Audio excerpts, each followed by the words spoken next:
It's the question that drives us. It's the question that brought you here. So plug in, free your mind. Welcome to Echoes of Eternity.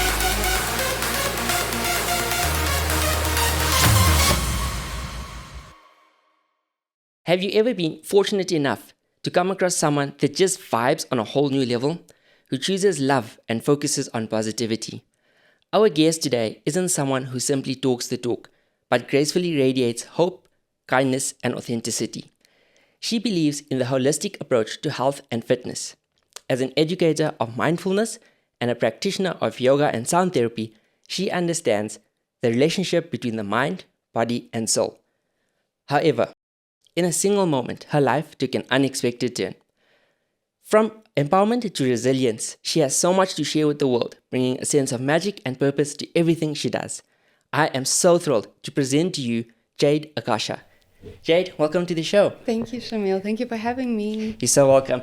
When I had your brother on the show, Jazz, and then I spoke to him afterwards, and I mentioned this to you when we met for coffee.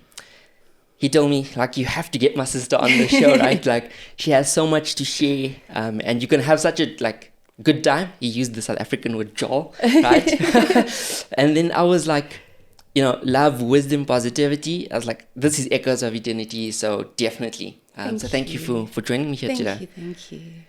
So, as far as I understand, you've been practicing yoga for 20 years or something? I've been in the fitness industry for 20 years. I think yoga's probably been 10, 15 years of that. Okay, it's still a pretty long time. Yeah. I mean, is yoga something you always dreamed you'd be teaching one day? No, I was a dancer my whole life. And then just got a really serious injury and stopped dancing, and then went into the fitness world. My mom's in the fitness world. My whole family's in the fitness world.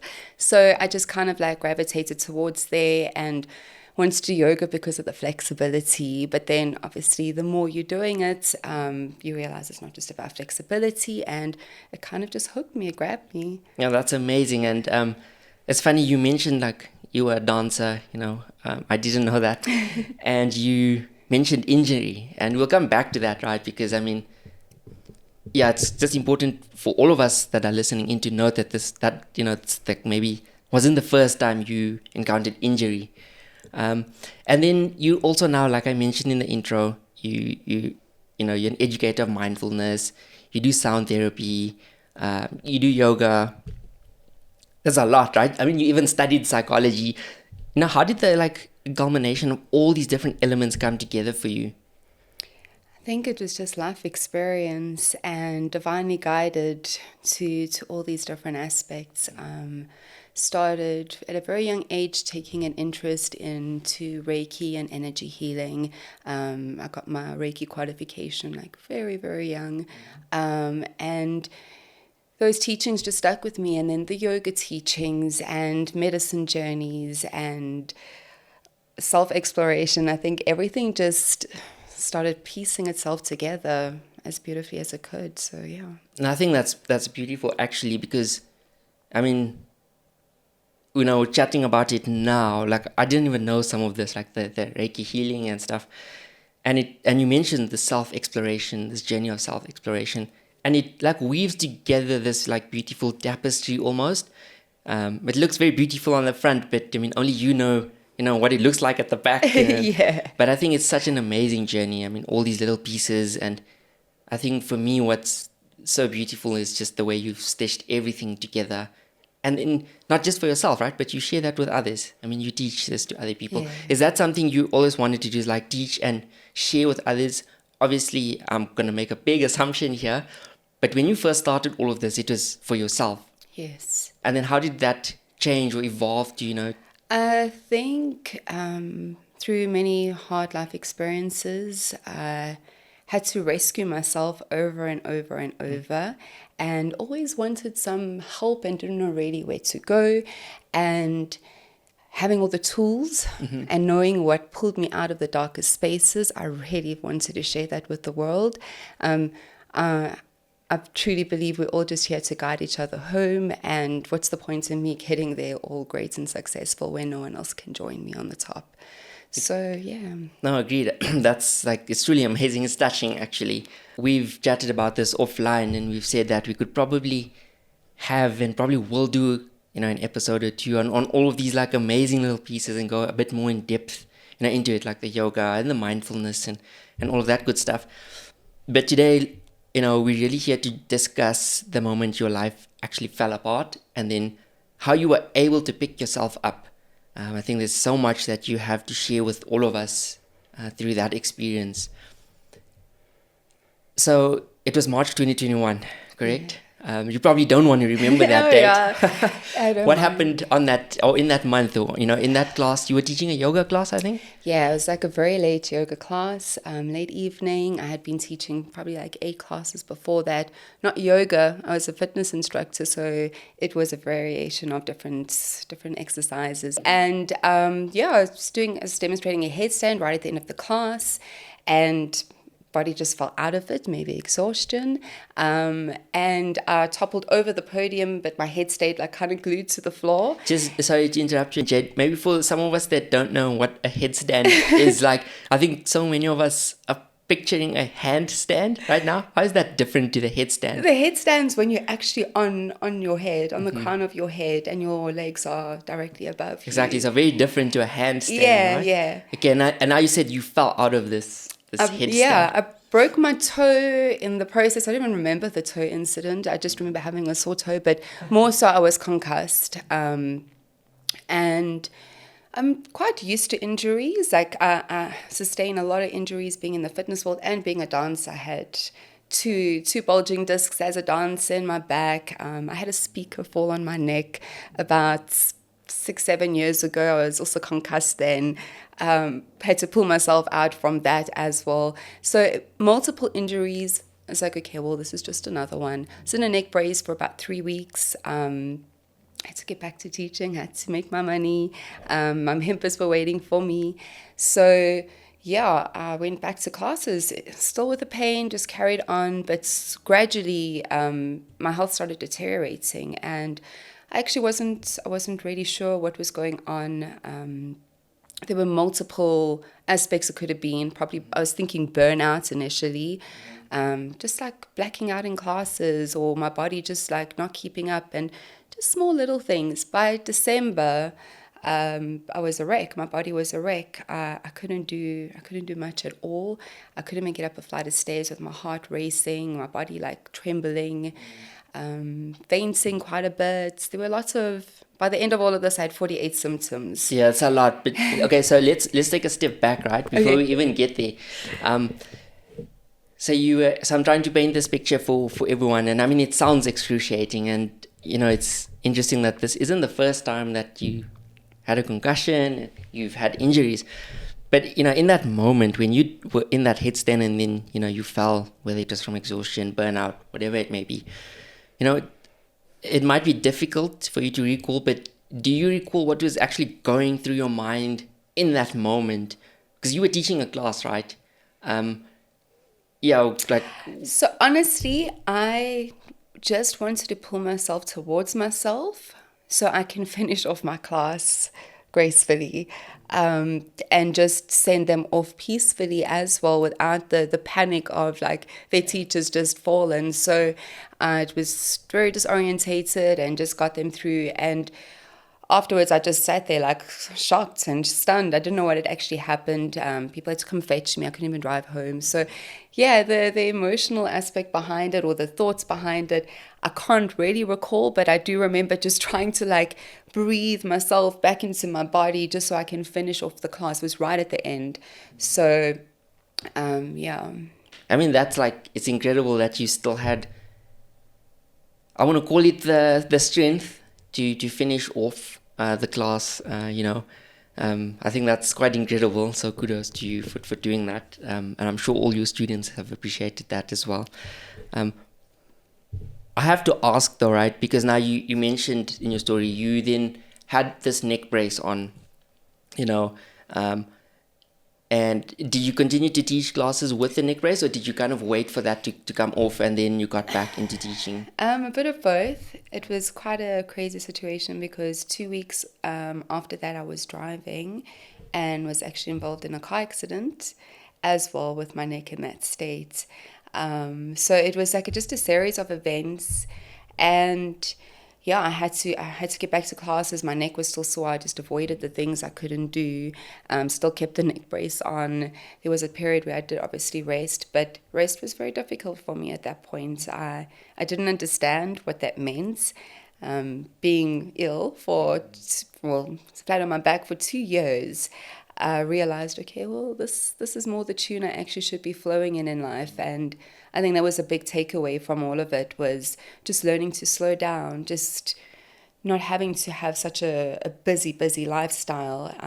It was a big lesson. Yeah, no, I mean, we can only ever say this, once the person has healed or has started the healing process, but sometimes these events or, occurrences happen for a bigger reason. 100%. Just going back to that previous question, I always say we always practice, we never really practice what we preach. We're always quick to tell people, like, do this. And throughout my yoga teachings, I'm always telling every single person, listen to your bodies. And I didn't do that for myself. And that was a very hard lesson to actually take into mind, I should have listened to my body. And now, and obviously through the illness, when I was starting to tune into what my body was really telling me, that's when you can actually allow the healing to happen. That was a very important lesson too. I think you're spot on with that, right? Like the listening to your body thing. This, you hear people say it all the time. You need to listen to your body, but you're following a program. Right? Let's use gym as an example, and I'm going to use that as an example because of myself. It's easy for me to relate to. But you've got a program, whatever, and it's a 4-day program or 5-day program, whatever it is. And let's say you go day 1, day 2, day 3. Now your body is really sore and it's hurting, right? Your mind is saying, okay, you should probably stop. But at the same time, you're like, okay, but if I don't hit that one more day or that one more milestone, it's going to throw everything off balance and breaks the whole journey. But that's not the case, right? I think that's the trying to balance the ego at the end of the day. And I think that was a big part of me as well.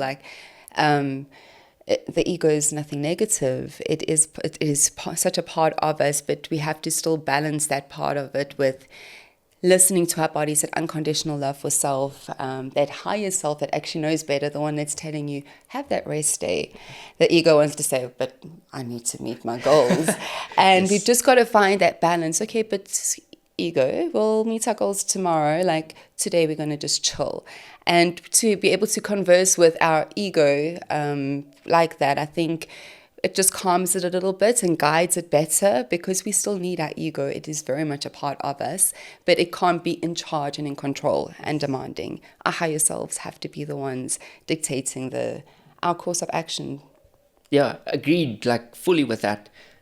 We'll get back to your story in a second, but this subject of the ego is so important, right?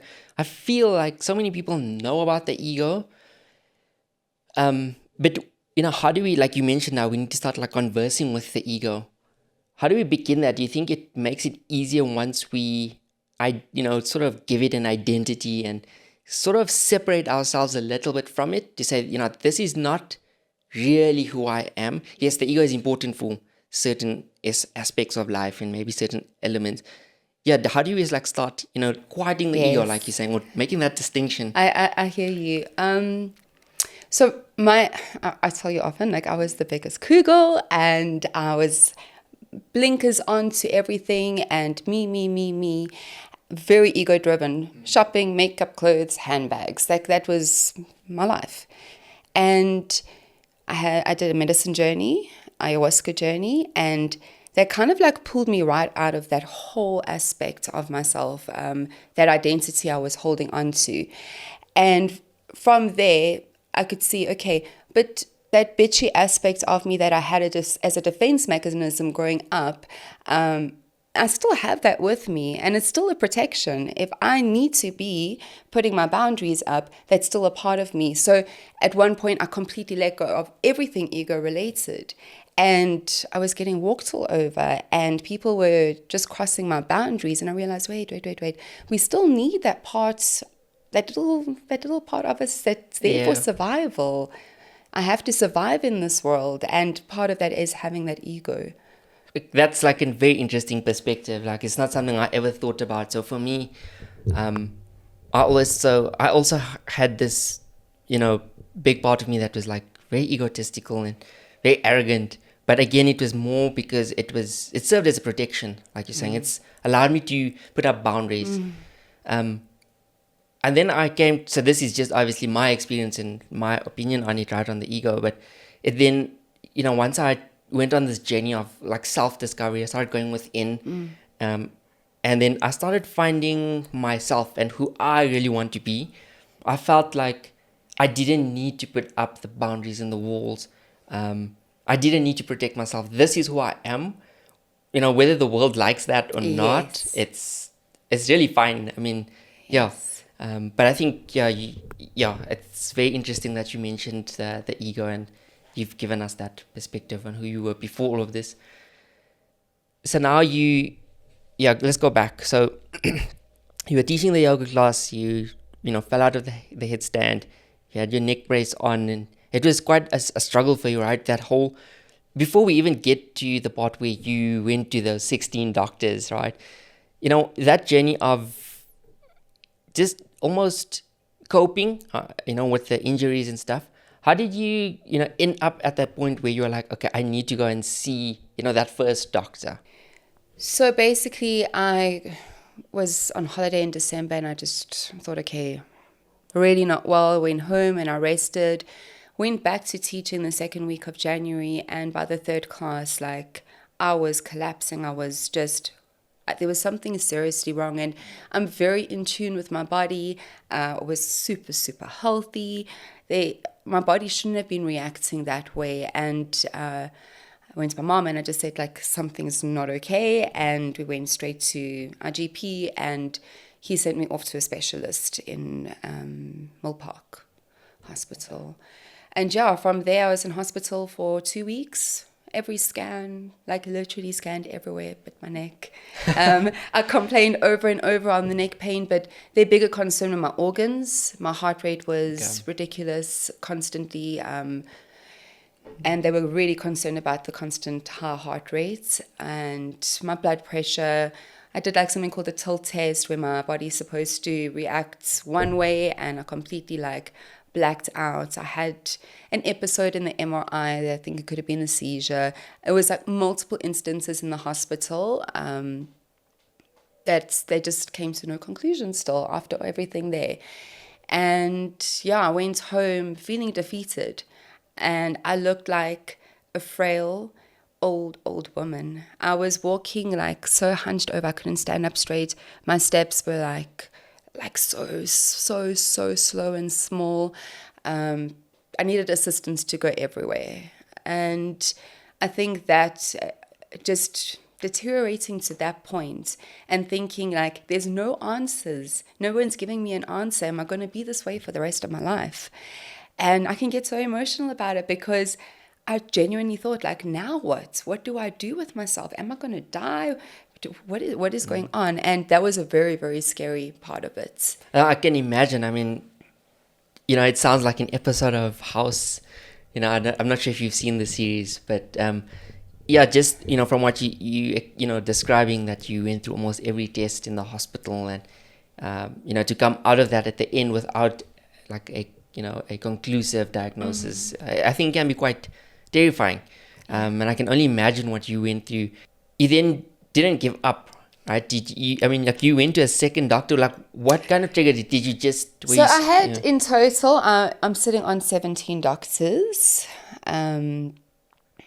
That's like the final doctor I found is the one.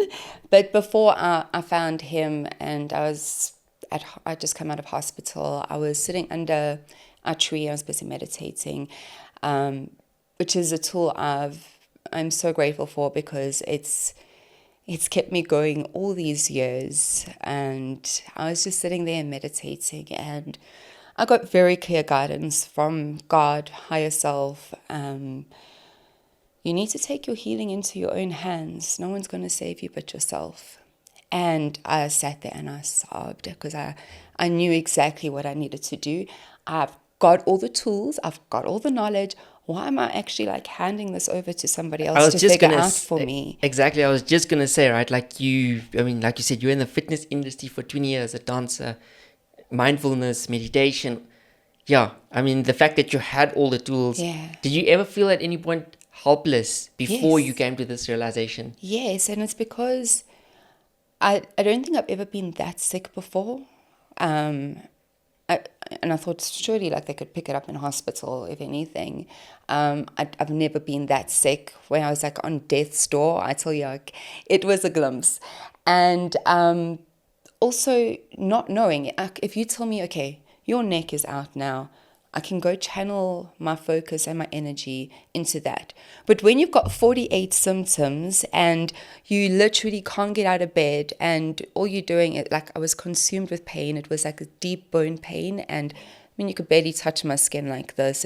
I was so sensitive, and vomiting, sleeping, agony, vomiting, sleeping, agony. That was my life. So I didn't know how to start, how to pinpoint something to channel that focus on, because all I was focusing on was like survive the day, like just get through a day. So that's where it became difficult. You know, you had voices, I'm sure, constantly. No, Jade, you're just making this up. It's all in your head. Use your meditation and you can, heal yourself, whatever. How did you manage to find the strength to kind of like, push through? Because you obviously had to dig deep, right? Because you need to block out. It was probably it could have been easy to give in and say, yeah, okay, cool, I'm making this up in my head, let me just give up, and that's where it stops with. So I went through a process of complete destruction where I hit the worst depression. Very confused on that depression because I had all the tools available to me. But obviously when we found out what was going on, the vagus nerve was affected, which is part of the parasympathetic nervous system. That was a big cause of the depression and the moods. And also my chi, my yin was so depleted that I actually had nothing to offer life-wise. So the depression was a huge part of the journey, and actually probably the most beautiful part, because I learned so much about myself through that depression and did so much self-work and journaling and shadow work, and I was with a psychologist, the most brilliant psychologist, and I really had to work on myself to pull myself out of that. It wasn't just like, oh, I've got this, I can do this, go. Like I hit the deepest bottom, and I had to will myself to get better and pull myself out of that. It was a constant, I've got this. And I think people forget that. I mean, it sounds like an oxymoron, but the depression and, the word beautiful, they don't usually go next to each other. But I agree, because like through my own journey, I felt like I hit a rock bottom, but it's in that rock bottom where you kind of have to, pick yourself up. And then if you do manage to pick yourself up, it really is a beautiful journey from then onwards, right? Because there's nowhere else to go but up. Exactly. I mean, it sounds very cliche, but it's very true. Yeah. And it's like, I feel every time, because I mean, I've hit multiple rock bottoms. This is not my first rock bottom.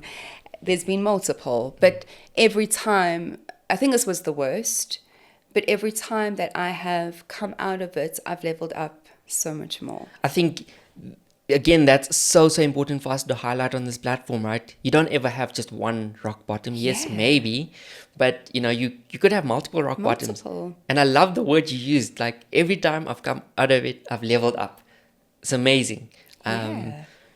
For me, I swear to you, like, we could stop this episode right now and it'd be done, because, I mean, for me personally, that's, like, incredible. I never, ever thought about that.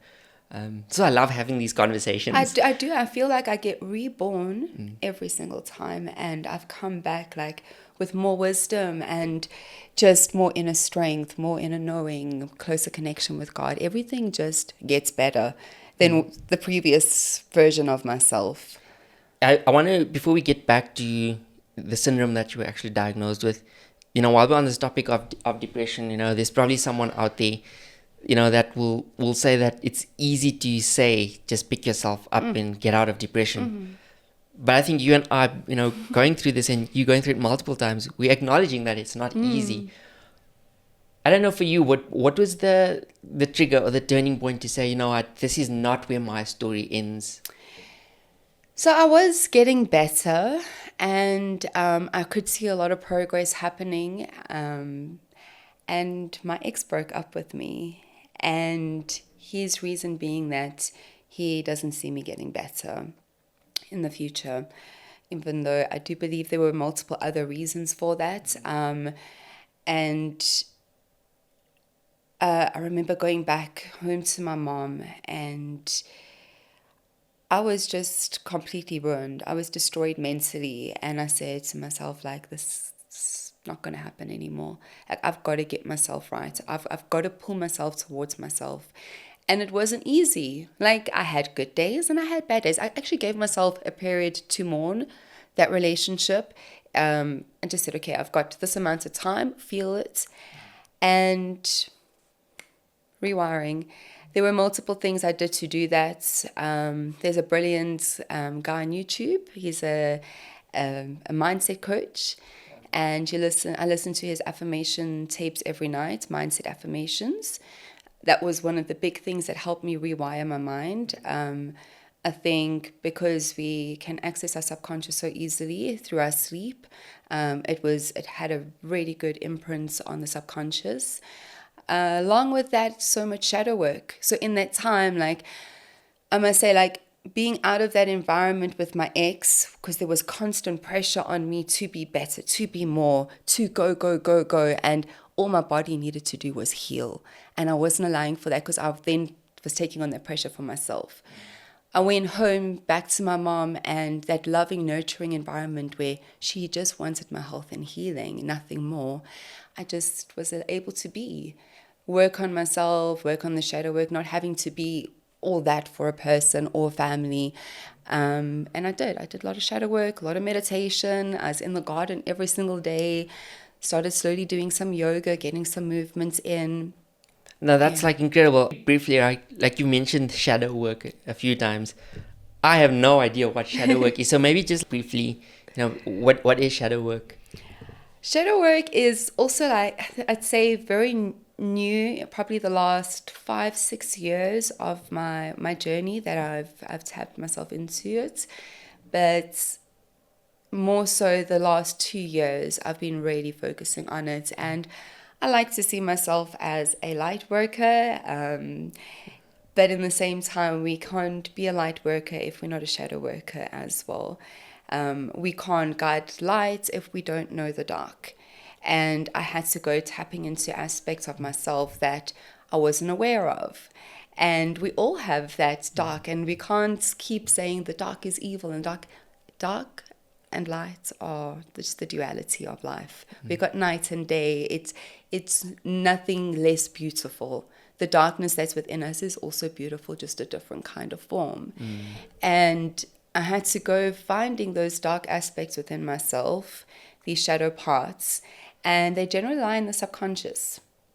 And our subconscious mind carries a lot of childhood traumas. We all carry childhood traumas. People can't think they don't have a trauma because even micro traumas hold huge impacts in the way we're creating our realities and our worlds. So we all have childhood trauma, and that is how we're creating our realities. And the moment we go to those parts, our subconscious, our childhood, and we put it forward, we start healing those parts. We bring in the shadow to light once we are the subconscious to conscious. Once we are conscious of these shadow selves, we can work with them. We work together. We integrate it. That's like so beautiful. Like I said, I didn't know what that was, and I think there's so much negative connotation around darkness that we find within ourselves. I think you've described it in such an interesting way. I think it will at least give us a new perspective on how we think about the light and the dark within us. I mean, but you mentioned like affirmation and subconscious as well, and I definitely want to come back to that. Now, you were diagnosed with, you said POTS, right? What does that stand for? Maybe enlighten us again. So, like I said, I had 48 symptoms, Yeah. and no one could figure this out. It's like they were just like, it's too many. And my mom's friend actually forwarded her a Facebook or a TikTok video of this girl with POTS, and she says, "This sounds just like Jade." And what's POTS? I've never heard of this before. And I go search the word, and it's postural orthostatic tachycardia syndrome. Mouthful. I'm not even going to try.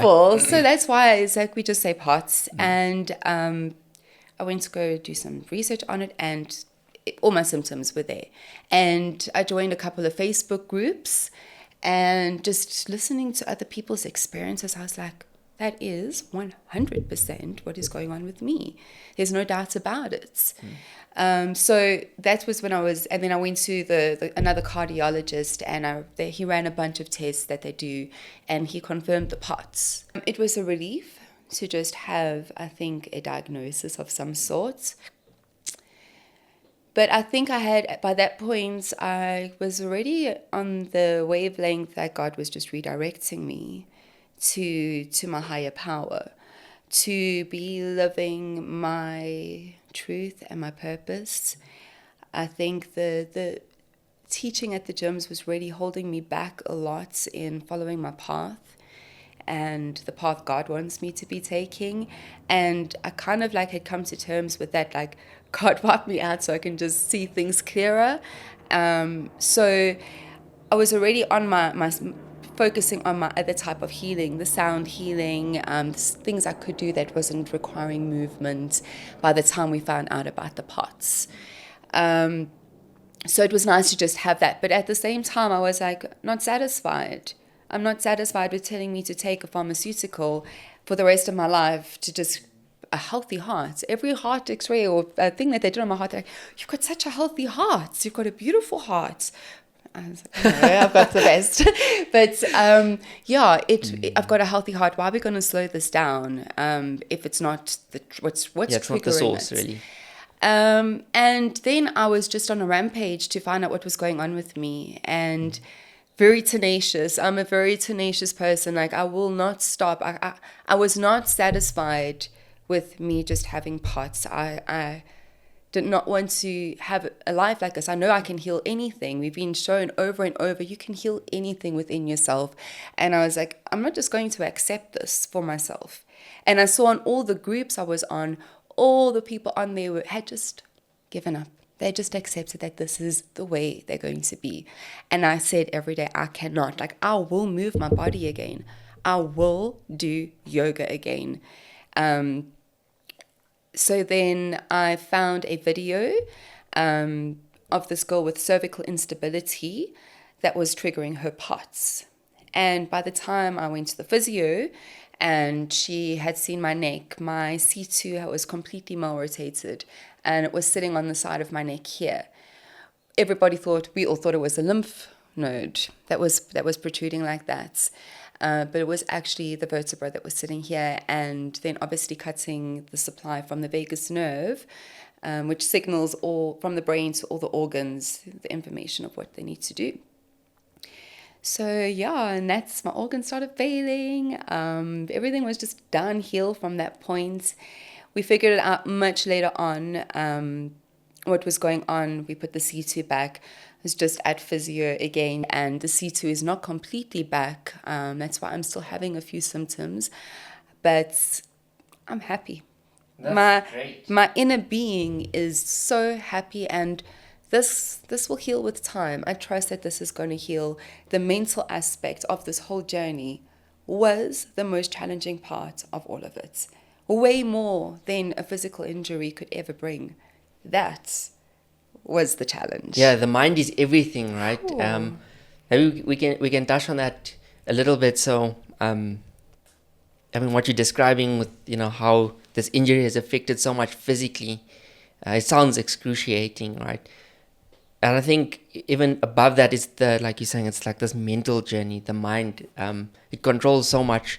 Let's chat about the affirmations. Now, this, I'm not sure if it's so much an affirmation, but one of the quotes that you know, kind of resonates with you is that it's never too late to be who you might have been. Yeah. So I want to share something else with you and we can chat a little bit about this affirmations and the power within that lies within the affirmations. But one that worked for me, and it's like I do what they call mirror work. Yes, yes. Like you look in the hey? mirror, right, and you kind of like stare into your eyes, like it's like almost looking into your soul. By the way, the first time I did that and I actually told myself like I love you, I cried.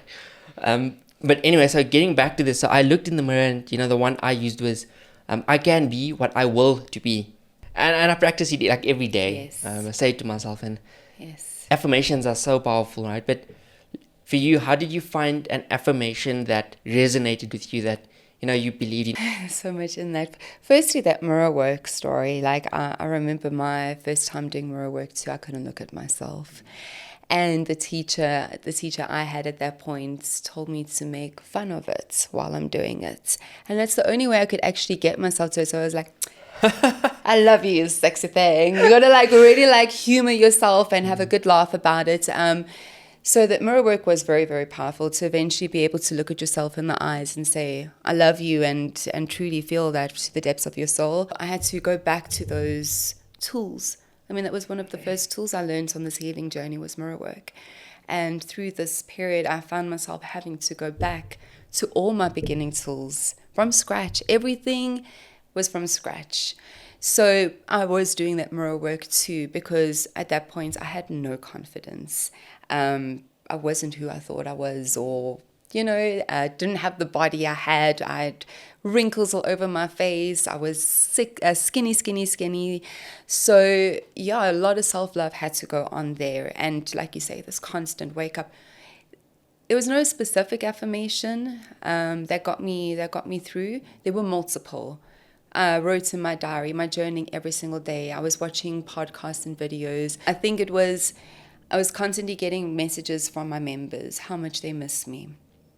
And they can't find another teacher like me. My healing clients saying they need me.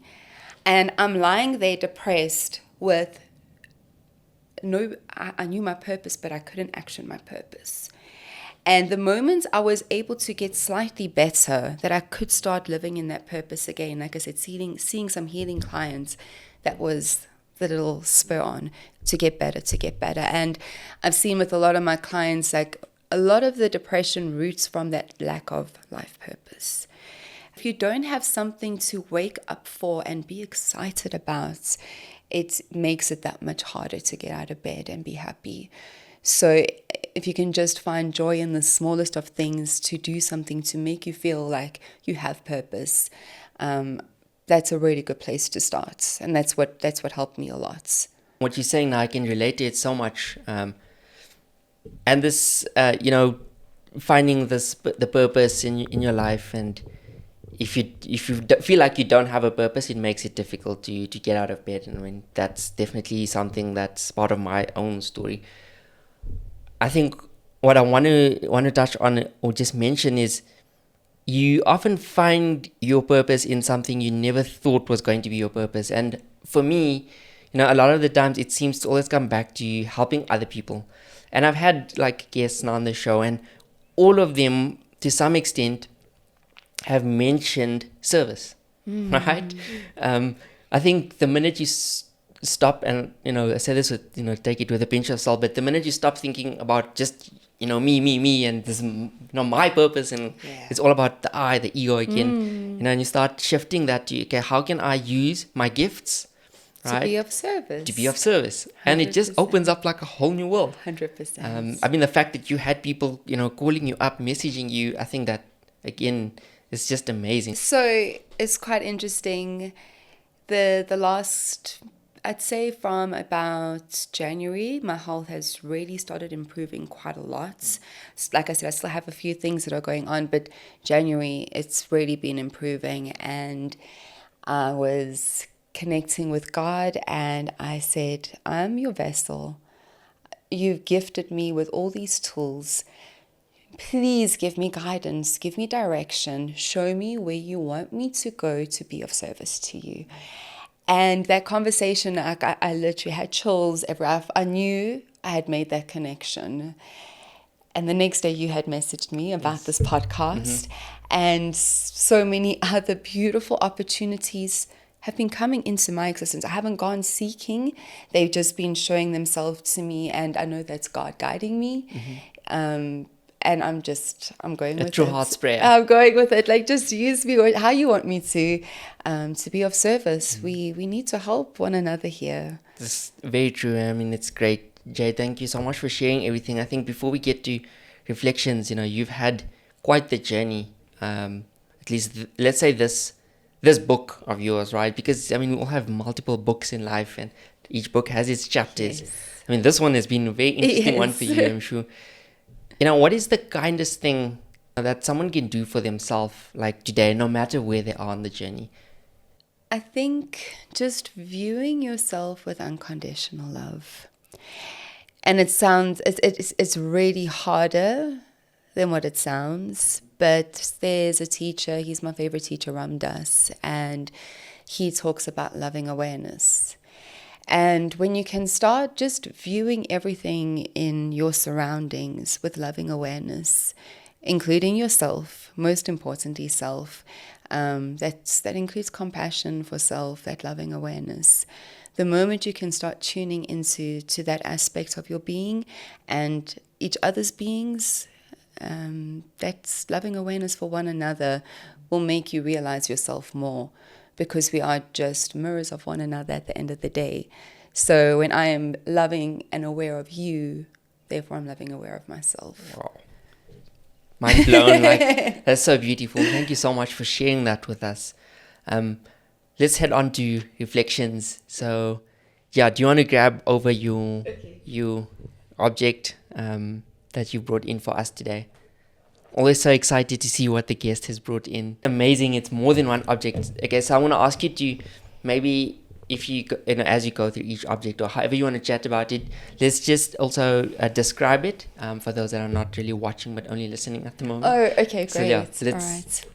So I have a heart pyrite crystal, and this is with me all the time. It's reminding me to ground myself in heart space.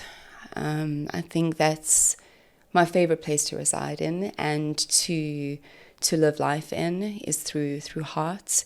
And this, all the glitziness of it, for those that can't see, it's got like broken pieces in the heart, and that's where all the glitter is shining through. And it just reminds me that when our heart's broken over and over, that's what actually makes us shine at the end of the day. So that's that piece for me. And then I have my smoky amethyst crystal, and that is my intuition, my protection, my calming. It's also with me always. And then Palo Santo. This smells absolutely incredible, but it also just clears my space, clears my energy. In between clients, treatments, if I've gone somewhere busy, I just smudge myself through. And I don't leave anywhere without my journal. My journal is one of multiple. I've got 2 bookshelves of journals. It's a practice it's transformed me, journaling. I learned many years ago that when we start writing, we're in conscious mind. And when we continue writing and our handwriting shifts just so slightly, we're entering subconscious.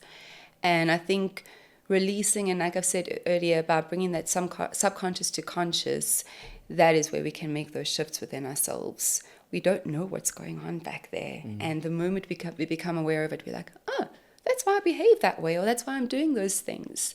So my journal's with me all day, every day. I have random thoughts in the day that I have to jot down, or like guidance. I get lots of messages, I feel, from God, and just goes down. I mean, that's beautiful. I mean, thank you so much for bringing, all those objects. I think I told you, the first guest has brought more than one object. I think there's so many aspects of self that, we've got to But it speaks so much to your journey as a whole, right? Like, this also just, like, clicked for me.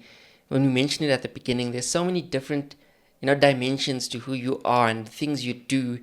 and how all of that really does play a role in your life. It's all of these different pieces. Like, it's difficult to see at the time, and I think I've said this before, but like all these little pieces, and like they all do play a role in your bigger purpose. 100%. We're multiple dimensional beings with multiple layers, and yeah, it's just about getting to know all of those aspects. This has been such a wonderful episode. I mean, I've learned so much. So thank you for sharing, and I had a good time. I hope you enjoyed this as well. Thank you. I thoroughly did. I really appreciate you and your mission here, and I'm in full support of it. No, thank you so much, and I obviously wish you all the best on your journey ahead. I think it's going to be an amazing one. So I'll definitely be watching the space. Thank you. I appreciate you. Thank you.